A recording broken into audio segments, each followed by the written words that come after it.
At the Globe Factory, production revolves around world events. As war and political upheaval redraw boundaries, these spherical maps are revised accordingly. To make a globe, they start with a big roll of cardboard. A machine pulls it under a roller that coats it with glue. A knife then slices the cardboard into smaller pieces, which will serve as liners for the maps.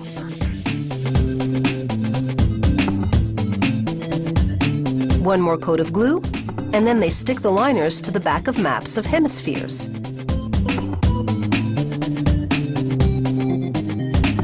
Heated rollers press them together, completing the seal. Each map is of a hemisphere, and the printout fans out like a pinwheel. A powerful press now cuts the maps along those lines. They position each map carefully in the cutting press. After all, one false move, and they could lose parts of Japan.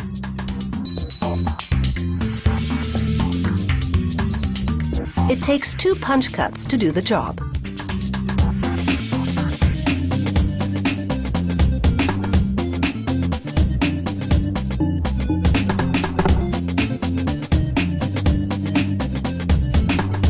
They pull away the excess paper from between the 12 spoke-like sections of the map.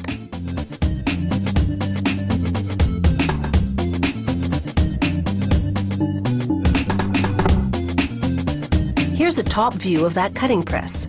It acts like a giant fist to punch out the map pinwheels.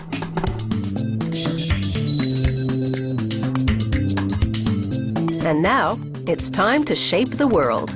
They place a map cutout and a separate liner in a mold of half a globe. It rises into a heated cavity and presses them into a bowl-like shape. Now they have a hemisphere.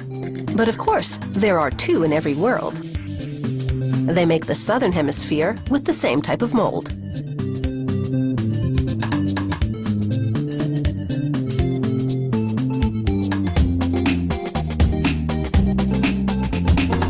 The molds also emboss each map to signify peaks and valleys on the Earth's surface. Here's an inside look at those molds. The raised and indented sections of the molds make impressions on the globes. They'll allow people to see and feel variations in the world's topography, both above ground and underwater.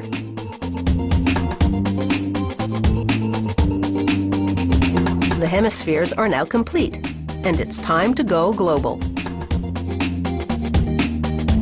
They spin a northern hemisphere, while a razor blade trims the edges. Then a lower hemisphere goes for a spin, while a nozzle beads hot glue along the inside. This stiff cardboard ring adheres to it and gives the hemisphere some reinforcement along the equator.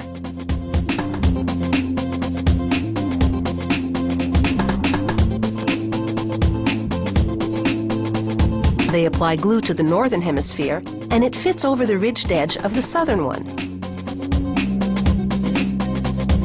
They precisely align the 2 halves, and then they tape over the seam. This both disguises it and marks the equator.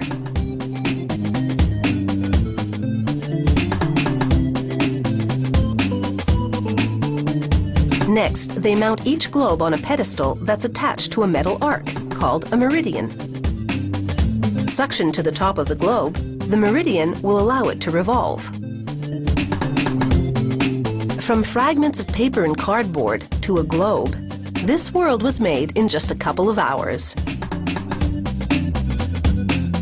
Globes tell us where we are in the world and help us figure out where we're going. Globes come in many different languages because there is, well, a worldwide demand for them. And because they help us get our bearings, you could say they make the world a better place.